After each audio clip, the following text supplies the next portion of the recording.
Hello students, I'm Dr. Himanshu Kanpal, Assistant Professor English, Government MS College for Women, Bikaner. Today I'm going to give you the detailed analysis of the poem The Second Coming, written by William Butler Yeats. Poet and dramatist William Butler Yeats was born in Sandymount, County Dublin in 1865. His father was a well known portrait painter, and at the age of 19, William Butler Yeats enrolled in the Metropolitan School of Art in Dublin. During his 20s, the family moved to London, where Yeats met many other artists and writers, including George Bernard Shaw and Oscar Wilde. In 1889, he published his first volume of poetry, The Wanderings of Version and Other Poems, followed by more publications and several anthologies of Irish folk tales. In 1894, Yeats became involved with the Irish Literary Theatre, later becoming its chief playwright, with many of his plays being performed there and at the Abbey Theatre, also known as the National Theatre of Ireland, which opened in 1904. Yeats continued to publish throughout his life. He was awarded the Nobel Prize for Literature and continued to work on his poetry and the poetry anthology Oxford Book of Modern Verse 1890-1935. He died in 1939 at the age of 73. Now we are going to move to the poem The Second Coming by W.B. Yeats, a legendary Irish poet. Is the most popular piece of literature due to its heavily used or borrowed title, lines, or phrases. This poem was first published in the Dial in 1920. The poem deals with the subjects of political, spiritual, and cultural decay and regeneration. In this poem, the poet prophesies that some sort of the second coming is arriving, and the anarchy in the world foreshadows it is not very far. The popularity of the poem rests on the fact that it has resonated through all the cultural decays across the globe since its publication. So it means that Second Coming is a very popular piece of poem. The Second Coming is a response to a world wrecked by violence. Yeats wrote the poem 1909. 1919 is one of the poem written by Yeats right after the end of the World War I, in which 16 million people were killed in a horrifying display of the power of modern technological warfare and of the continuing conflicts that wrecked the supposedly modern civilized world. The poem voices a sense of shock, dismay, and pessimism about the future that many felt after the war. Lines like blood-dimmed tide and mere anarchy is loosed upon the world both eloquently describe the horrific chaos of war and violence. So, the poem begins as if the poet is seeing a vision. The poet says that turning and turning in the widening gyre. The poem begins as if the poet is seeing a vision and expressing it, and in his trance, he sees a gyre or cone rotating rapidly round a fixed center, informing about and signaling towards a change of civilization and age. Its circumference gradually widens, and ultimately even the center fails to control its movement. Why? Because disintegration sets in, things fall apart, and the center cannot hold. The poem begins with the phrase turning and turning in the widening gyre, a sentence that evokes an occult symbol that fascinated Yeats. A Jaya is a spiral or vortex, and Yeats believed that the universe was comprised of interlocked circles which together make up individual lives that coalesce to form the whole of existence. Coalesce means come together to form one whole. When we move to the second line of the poem, the falcon cannot hear the falconer. What here the poet wants to convey? The falcon cannot hear the falconer. Things fall apart. The center cannot hold. Here, falcon, a bird, and symbolically it means a man. Falconer, bird trainer, and it symbolically means Christ. The falcon cannot hear the falconer.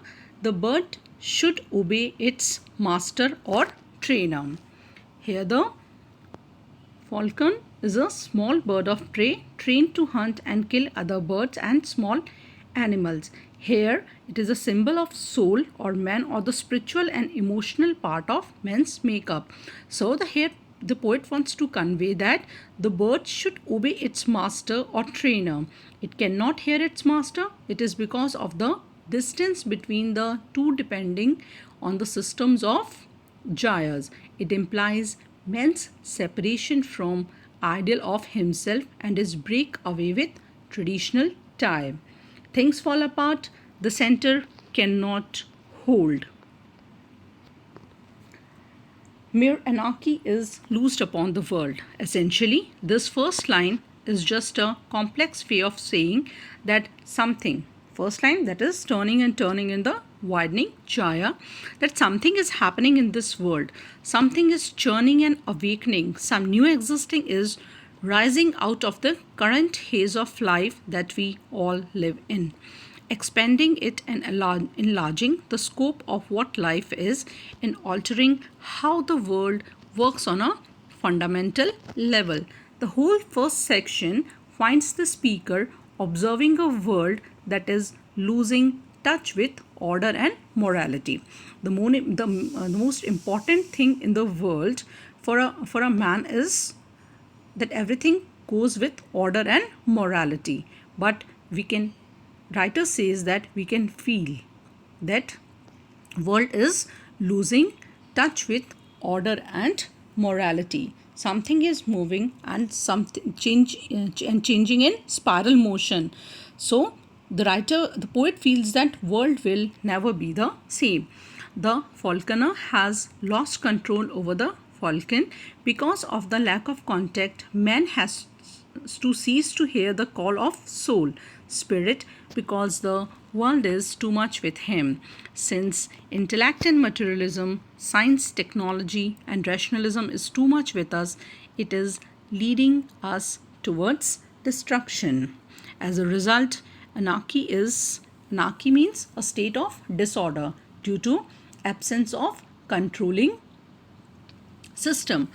The poet feels that the world now, there is a state of disorder and the world lacks, there is an absence of a controlling system. This is the reason behind that the world is leading towards its destruction. As a result, anarchy is let loose everywhere there is violence and bloodshed.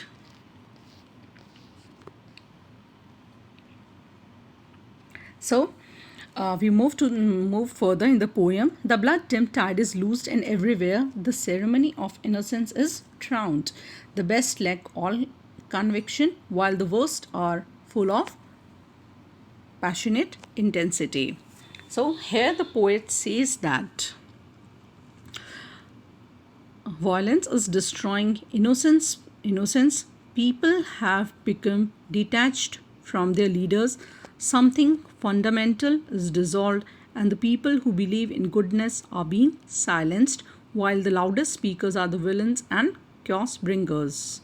The center cannot hold the control.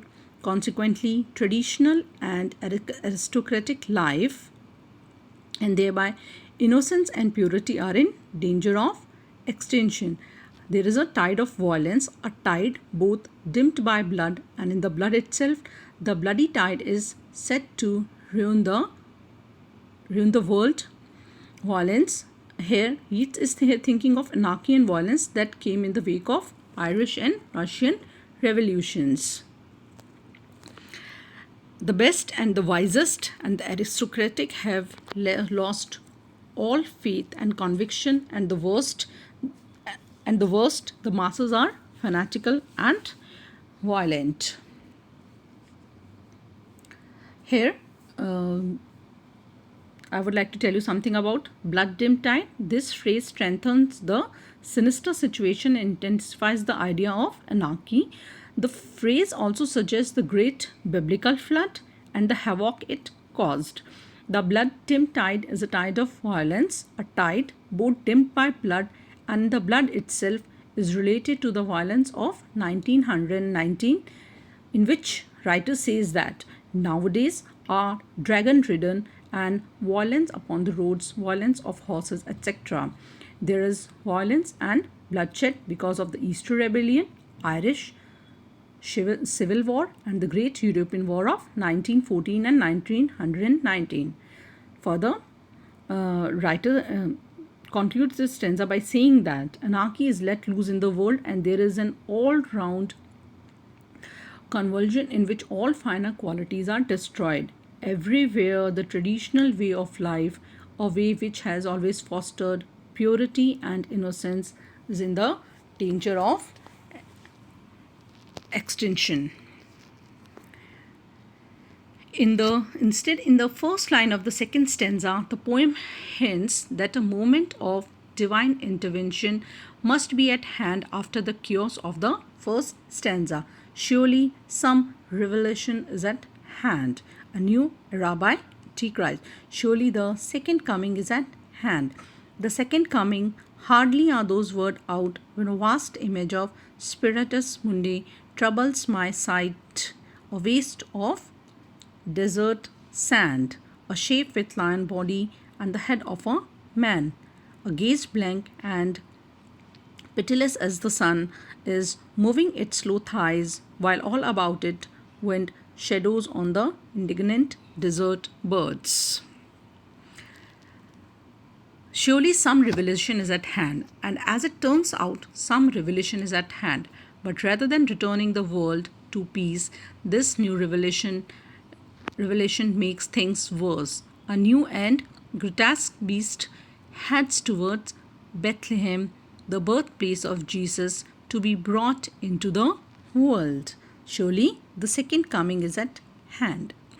If Jesus was the figurehead for a moral movement, this new beastly leader is the figurehead of a new world of anarchy in which the best people, likely the most moral people, lack the courage of their convictions and the worst are allowed to thrive. In other words, the poem portrays Christian morality and prophecy as weak or even proven false in the face of violence and destruction that humans have created. The blank gaze of this new creature provides further evidence of just how hopeless the situation is. This might have had the head of a man. This being might have had the head of a man, but it doesn't have moral sense. Instead, it is a pitiless. The second coming, hardly are those words out when a vast image out of Spiritus Mundi troubles my sight. It is arriving to preside over blood-dimmed tides and drowned innocence, not a world of kindness, charity, and justice. Its sphinx-like appearance is also deliberately at odds with Christian imagery, which further suggests a break up with Christian morality. Meanwhile, the Spiritus Mundi mentioned by the poem in what Yeats thought of the world as the world's collective unconscious from which the poet could draw insight. This vision of the This vision of the beast then is suggestive of a worldwide shift into anarchy as the collective mind of humanity let go of morality. So, the writer here says that there is a prediction of a new millennium, a new era ruled by Antichrist, the disclosure about the total extension of the modern world, and there is going to be a rise of new civilization. Surely, the second coming is at hand. Because Christianity is breaking down, some revelation about the presiding deity of the next civilization is in sight. The second coming of God is close. This is ironical, for no God is going to come but a beast. The second coming, the birth of a new bestial anti-civilization in the destruction of the 2000-year Christian cycle. At the present moment of the life, Jaya is sweeping outward, unlike that before the birth of the Christ, which was narrowing. There is a vast image, a nightmare, symbol of the coming time. The image is not only vast in size, but also of its consequences, grim implications of the revelation. Spiritus Mundi heats warehouse of supersensual Platonic images which have ceased to be a property of anti-personality. Troubles my sight. Here the poet says that the horrible vast image stills and shocks the poet. All these point to the possibility that some revelation is that a second coming, which its significance is equal to the first coming of Christ, is about to come. Hardly had the poet uttered the words, the second coming, then he sees a vision of a vast image out of racial unconsciousness of mankind. The vision is by no means pleasant as it troubles the sight of the poet. So, what is Spiritus Mundi? The collective spirit of the making or world. The vision is by no means pleasant as it troubles the sight of the poet. The vision the poet sees is that of a shape with a lion body and the head of a man. The shape has a gaze which is as blank and pitiless as the gaze of the sun. Somewhere in the sands of the desert, that figure is moving slowly. A gaze blank and pitiless as the sun is moving its slow thighs, while all about it wind shadows of the indignant desert birds. As it does so, desert birds feel disturbed by the emergence of this unfamiliar figure, and the poet in his vision sees the desert bird shadows reeling round the shape. Reel means wheel around, fly unsteadily. The birds dare not come near the beast, only their shadows fall upon it, and then suddenly the darkness comes over again, is that the vision is over. The darkness drops again, but now I know. I have seen I know means I have seen the divine revelation. It is darkness drops again, but now I know that 20 centuries of stony sleep were vexed to nightmare by a rocking treadle, and what rough beast its hour come around at last, slouches towards Bethlehem to be born. So now the vision, poetry says that the vision over, he realizes the truth.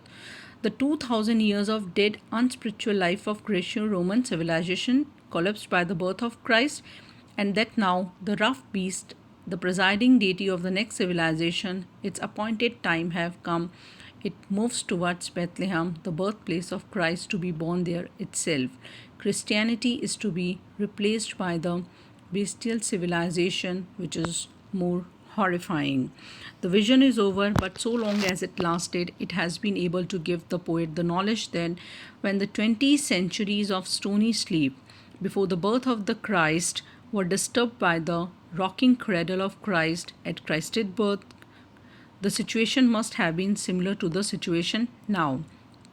But there is a difference. The only difference is that in that case it was Christ who was born in Bethlehem, and in this case it is rough beast which is moving slowly in slouching style towards Bethlehem.